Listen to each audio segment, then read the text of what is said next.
Richard Whitmore, 55, stood at the head of the private dining room at the Augusta Club with his glass raised, his cufflinks flashing in the chandelier light, his jaw set in rehearsed resolve.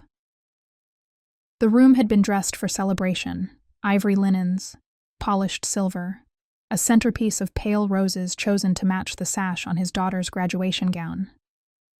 Conversations thinned to a hush. Chairs stilled. Waiters froze. 50 faces tilted toward the spectacle, searching for the explosion that usually follows a betrayal performed in public. Elaine Whitmore, 52, did not explode. She rested a steady palm on the table's lacquered edge, the pearl bracelet at her wrist unmoving, her breath even. Beside her, 22-year-old Sophie kept her graduation cap on because she had nowhere to set it and no idea what to do with her hands. The tassel quivered against her cheek. From a back table, Natalie Brooks, 35, sleek hair, bright dress, shifted her shoulders as if the chair had suddenly grown sharp corners. She stared down at the bread plate with the intensity of a person trying to read a future in crumbs. Elaine's gaze held Richard's without flinching. The air between them looked polished, too bright. The way summer air gets when heat piles on heat. She lifted her chin a fraction, enough for the pearls to catch another sliver of light, and said in a tone that carried to the corners, "Thank you, Richard. That was very clear." A few guests exhaled in tiny, startled sounds. A waiter, unsure whether to pour or retreat, retreated. Elaine reached into a silver clutch and slipped a cream envelope onto the linen by Richard's plate. He glanced at his new audience, smoothed his tie, and lowered the glass that no one would be clinking. "What is that?" he asked, the showman's smile tightening at the edges. "Something you should read after dessert," she said, voice level. Then to Sophie, softly but not secretly. "Your day is still your day. Remember that." She kissed her daughter's temple, rose, and addressed the room with the unhurried cadence of a hostess who has rescued more evenings than she can count. "Please enjoy the meal," she said. "Congratulations to our graduate." Her heels tapped once, twice, 3 times on the marble threshold before the heavy door sighed shut behind her. Heat slid around her shoulders outside, thick as fabric. The cicadas had started their hard, electric chorus. Across the parking lot, magnolias gleamed like polished plates. She walked toward her car without looking back. The door crashed open. "Elaine!" Richard's voice hit the air high and ragged. "What the hell is this? What have you done?" She did not turn. The envelope held the beginning of what he would call cruelty and she would call justice. She unlocked the car, the click ordinary in a day that had just bent itself into a new shape, and drove away steady, steady, steady. The signs arrived wearing ordinary clothing, 2 months before Sophie's graduation. Elaine noticed a series of $50 transfers trickling from the joint account into an unfamiliar bank. The amounts were small, the kind a careless person believes will slip under a practiced eye. Elaine's eye was not careless. She had managed numbers for 25 years, first for Larch Row Financial, and then as the senior controller at Mandalay Systems, when Richard decided entrepreneurship would be more satisfying than middle management. On Wednesdays, she taught a budgeting workshop at the community center. People liked the certainty of her explanations. The way she leaned over the table and aligned the coins and bills so that the math felt like a pattern anyone could learn. "Money tells the truth," she would say, placing a quarter in its square. Not quickly, maybe, but eventually. Other signs followed. A receipt for oysters and champagne at the Lantern, a place Richard had once dismissed as performative dining. A text that flashed across his phone when he left it on the kitchen counter while running to the garage. "Can't wait to see the house near the water this weekend." He came back whistling, oblivious to the faint glow on the screen, the way she moved the phone to the side with 2 fingertips as if setting down a hot plate. She did not ask him about any of it. Elaine was not a querier, she was an observer. At church, an usher whispered that Richard looked trim and young these days. At the salon, a friend mentioned seeing him at the riverfront hotel bar talking to a woman with television hair. Even Sophie noticed. "Dad's always texting," she said, folding laundry at the dining table while the iron hissed. "He keeps forgetting where he put the charger, but somehow the phone never dies." Elaine allowed a small laugh, then moved a finished stack into the basket. When Sophie asked whether something was wrong, Elaine adjusted a collar, smoothed the cloth twice, and said, "Your father has a lot on his mind with the business." The sentence was true without being honest. Across town, Richard bought a sport jacket he didn't need and began to leave it on the back of his office chair as if it belonged to some newer version of himself. Lydia, Richard's sister, phoned one night with a strange hesitation, choosing words the way one tiptoes around glass. "I saw Rick at the December gala," she began. "He was being Rick. There was a woman with him. I asked. He said she was a client." Lydia inhaled. "Elaine, are you all right?" "I am," Elaine said. She set the kettle onto the flame and watched the blue fire bite the metal. "Thank you for asking." She did not mention the legal pad in the drawer. The new column she had added labeled notes. Preparation looked like errands, like the choreography of a life continuing as expected. Elaine rose early, made coffee in the blue French press, and placed 2 mugs on the counter, though Richard had recently declared coffee too acidic and switched to bottled teas. She logged into the bank and photographed every screen with her phone, date and time visible. She called an old colleague, Marcus Hale, now a family attorney with a reputation for patience and precision, and scheduled a discreet consultation for a Thursday afternoon when Richard would be at a networking lunch. Marcus's office had soft lighting and a wall of certificates that did not need to shout. He shook Elaine's hand and listened without interrupting, his pen still. When she slid the photos and the printouts and the notes across the table, he arranged them in a grid the same way she arranged coins in her class, aligning corners until they made sense to each other. "You have a prenuptial agreement," he said, after he had read more than once. "How robust is its fidelity clause?" "Very," she said. "Richard insisted on the document when my mother's trust funded our first home. Section 14 states that a spouse's intentional infidelity, proved by clear and convincing evidence, triggers asset protections and restricts access to jointly held funds pending adjudication." She recited the language evenly, as if reading grocery items. "He had our pastor witness it with us, to make it respectable." Marcus nodded. "We'll need evidence, financial records, communications, travel. You've started that work. Continue. Keep your tone neutral in every text. Do not alert him by changing patterns." He slid a paper across the desk. "And if you choose, we can file an emergency motion to freeze certain accounts the morning of your daughter's graduation. Discreetly. The court records will exist whether he reads them or not." Elaine lifted her eyes. "He will be making an announcement that day," she said. "He thinks a crowded room is a shield." "Crowds don't stop documents," Marcus replied. "Also, recordings. Georgia is a one-party consent state." He paused. "I'm not advising you to provoke anything. I'm advising you to document what already is." At home, Elaine bought an inexpensive pen recorder and placed it, innocuous and tidy, into the ceramic bowl by the front door where Richard kept spare keys. She changed the password on the family computer because Sophie stored files there and did not need to collide with adult ugliness. She opened a separate bank account in her own name at a credit union Richard would never choose because its lobby had outdated chairs. She rerouted her paycheck. She ordered a certified copy of the prenup for the file and thanked the clerk with a smile that matched the tone of the request. She also packed a small overnight bag and left it in the trunk of her car.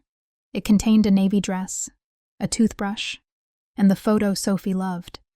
The 3 of them on the front steps when Sophie was 5, all knees and elbows and sunlight.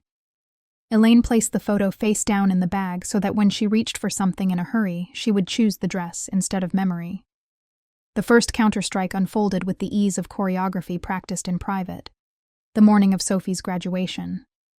Elaine left before dawn for the courthouse, her heels wrapped in a cloth bag, flats on her feet.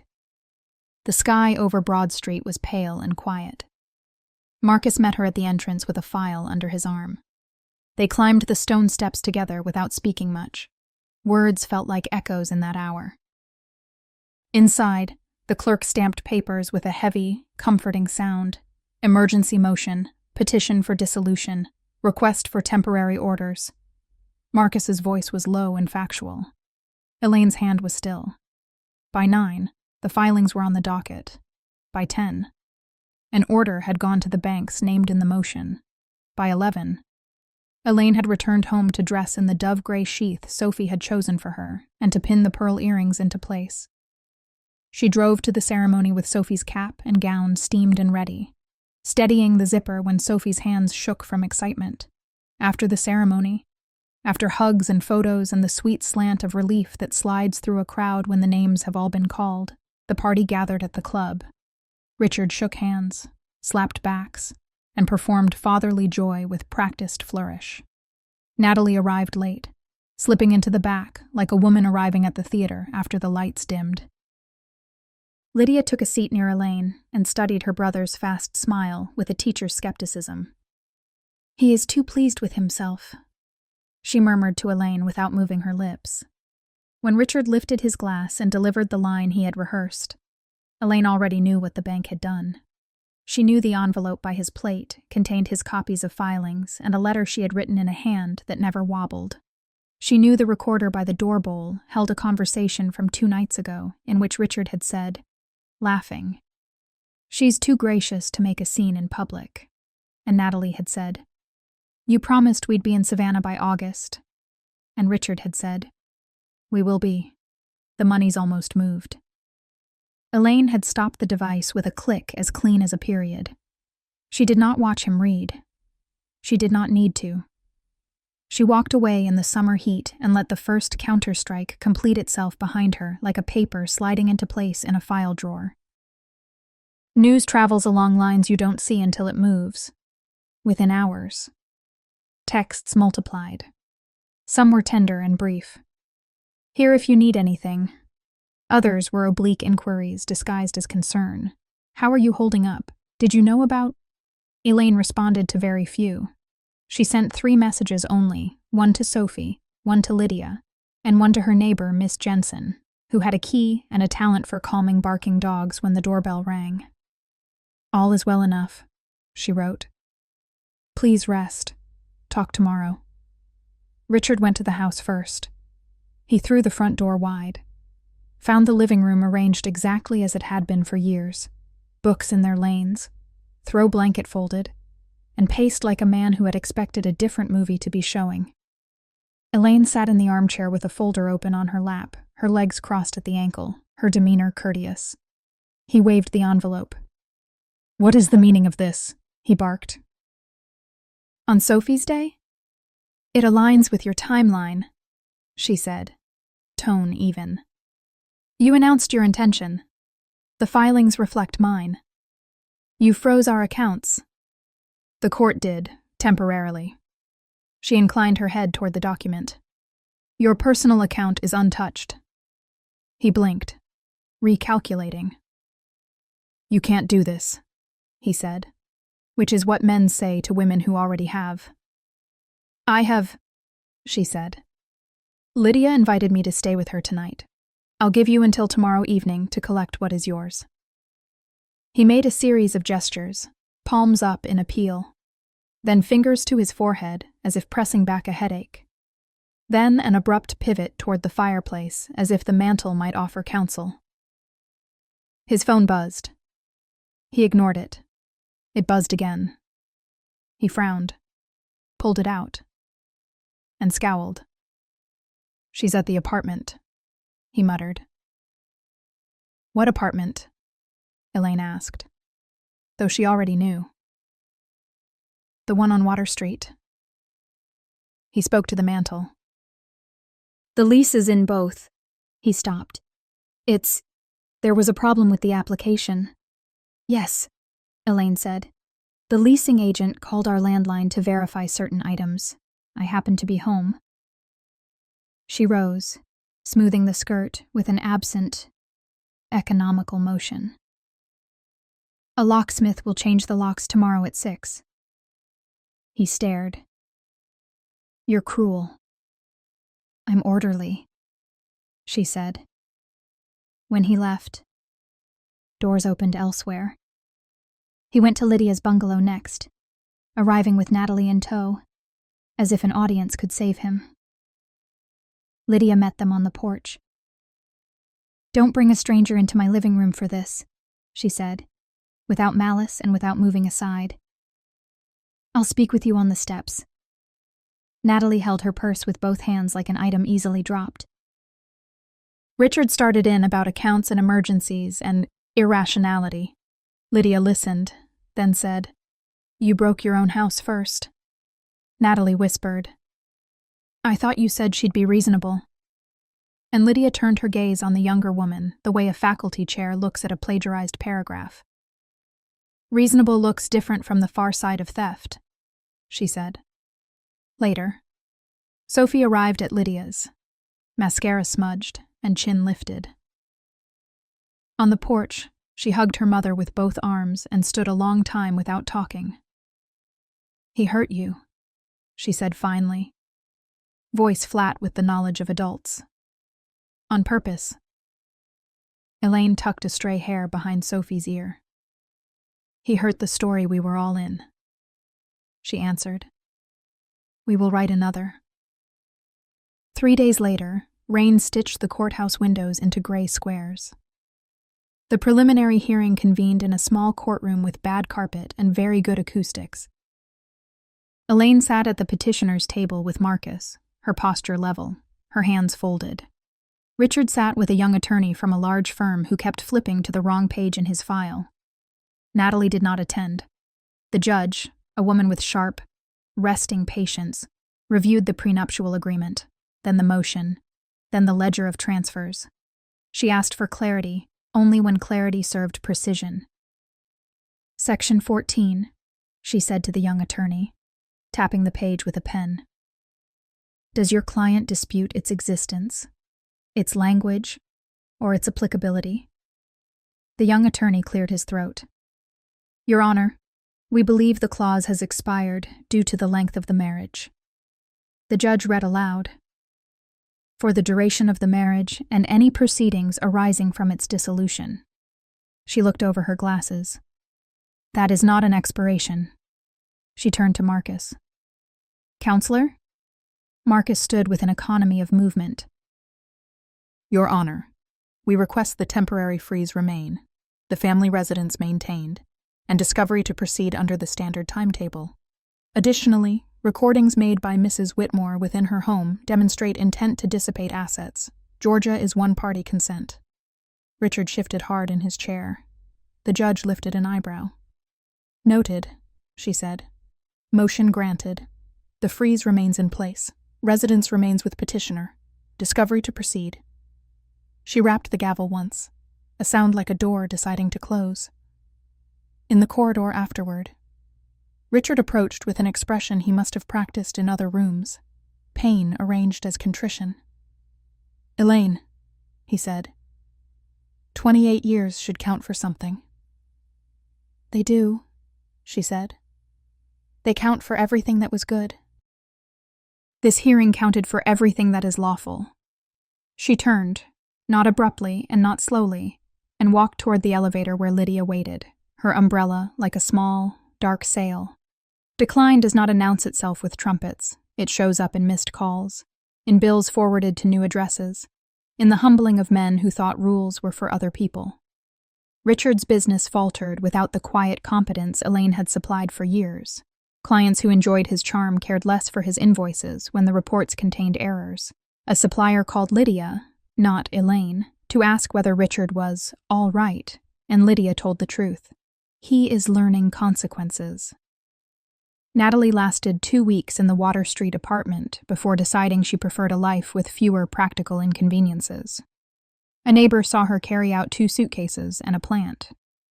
Expression composed the way a person arranges their face when exiting a story that no longer fits. She returned Richard's key by leaving it with the leasing office in an envelope that said simply, "For R. Among friends." The tone shifted. Men at the club stopped slapping Richard's back with the same enthusiasm. Wives who had been cordial without liking him became cool without cruelty. Rumors of the courtroom order salted every conversation.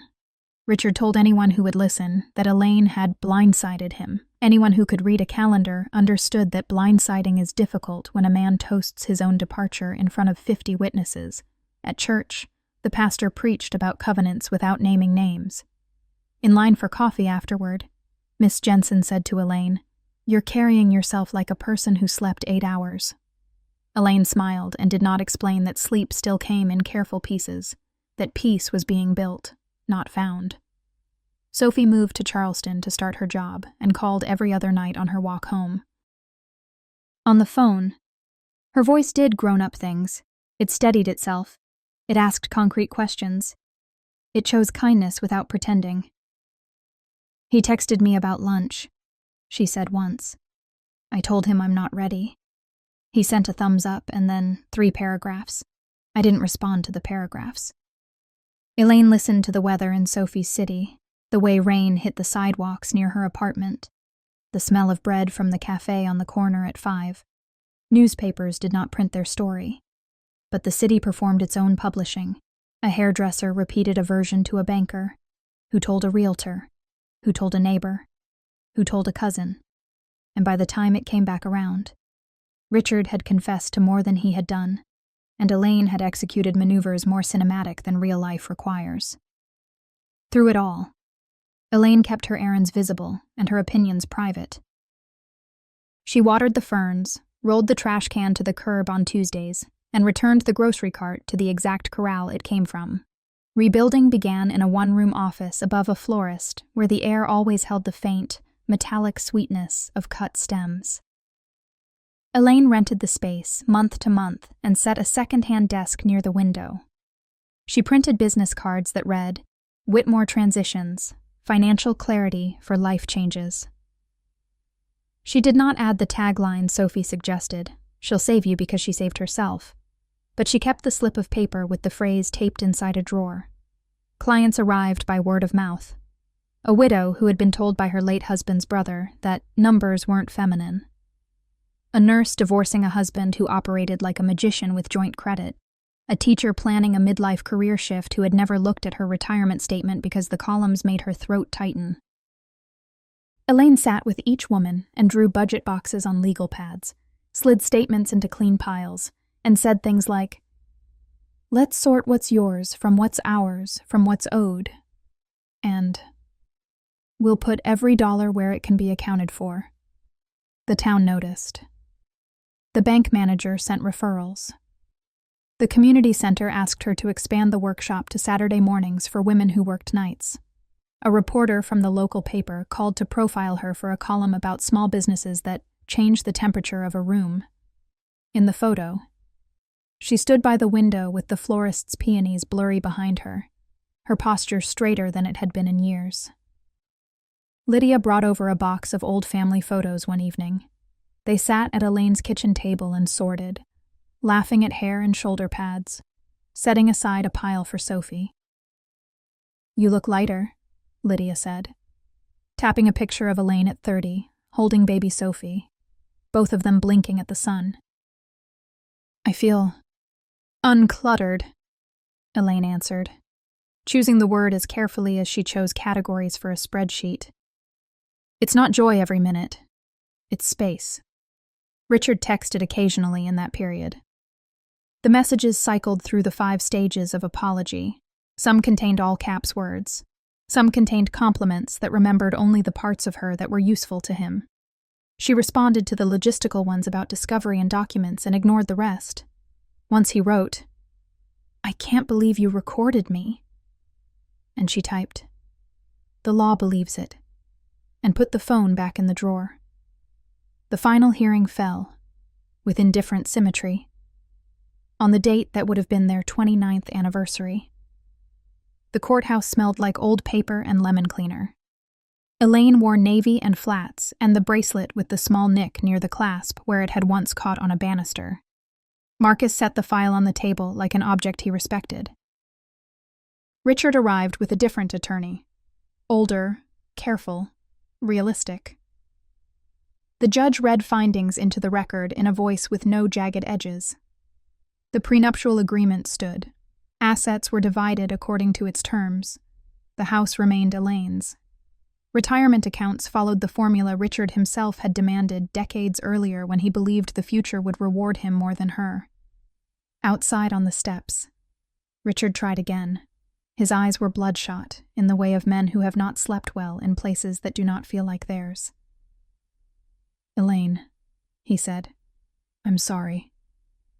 She studied his face as one studies a photograph of a person who looks familiar but cannot be placed. "Thank you," she replied, "because apologies are their own labor. I hope you learned something kind." He nodded, a small, weary motion, and did not follow her down the steps. 6 months later, Whitmore Transitions occupied 2 rooms and employed an associate from the community center who had once been her student. The Saturday workshop had a waiting list. Elaine bought new dishes, clean white plates without a rim, and hosted dinners where laughter walked across the table like an old friend who had finally found the right address. Sophie visited on long weekends, bringing stories about campaigns and clients and the bright, exhausting world of early career. They took morning walks past brick bungalows and paused at the bakery for coffee and a pastry to split, the kind of small extravagance Elaine had learned to authorize without a ledger entry. People in town adjusted their assumptions the way people always do. Instead of saying, "Elaine, Richard's wife," they said, "Elaine, you know, the one who helps women sort money," and "Elaine, the one with the class that fills up in 10 minutes. Miss." Jensen brought over a neighbor who was divorcing and said, "She'll make the papers behave," and they all laughed because papers don't behave, but it felt good to pretend that women could make them. Richard's trajectory bent differently. The business closed. He sold the sport jacket. He rented a small 2-bedroom on the edge of town near a highway that hummed all night. Sometimes he jogged late, trying to outrun the clicking sound regrets make on pavement. He dated briefly and badly. At the grocery store, he kept picking up the sugar he used to buy for Elaine's baking before remembering that he didn't bake. He learned to eat at the small table by the window without a place setting across from him. On Sundays, he sat in the back pew and kept his hands folded while other men passed the plate. Sophie agreed to lunch with him once. They ate at a cafe that served sandwiches with precise edges. He asked about work, and about a man she'd been seeing, and about whether she needed anything. She looked at his hands and saw they were thinner and older than in her childhood. "I need you to stop telling people Mom is vindictive," she said quietly. "It makes you sound like you don't know what the words mean." He nodded and said he would try. At home that evening, Elaine watered the fern and read the article Sophie had recommended about women entrepreneurs in mid-sized cities. A paragraph described a founder who had turned private pain into public service without selling her story as tragedy. Elaine set the magazine down and looked around her living room. Nothing grand had changed. The couch was the couch. The clock was the clock. Yet the air sat differently, lighter, less crowded by the constant task of compensating for someone else's weather. He had believed, glass lifted, room hushed, that he was writing the ending of her life. He had imagined applause for his courage and compliance from his audience. In the quiet that followed, she discovered that endings can be made of paper and still fail to hold. From the outside, what happened looked simple. A woman kept her spine straight. A judge kept her pen steady. A daughter kept her eyes open. From the inside, it was the slow work of choosing reality over performance every single morning. He thought he had written the ending of her story, but in truth, it was only the opening line of her new beginning. And in that opening, She built work, friendship, and room to breathe. A daily practice of steadiness that money, witnesses, and time could measure.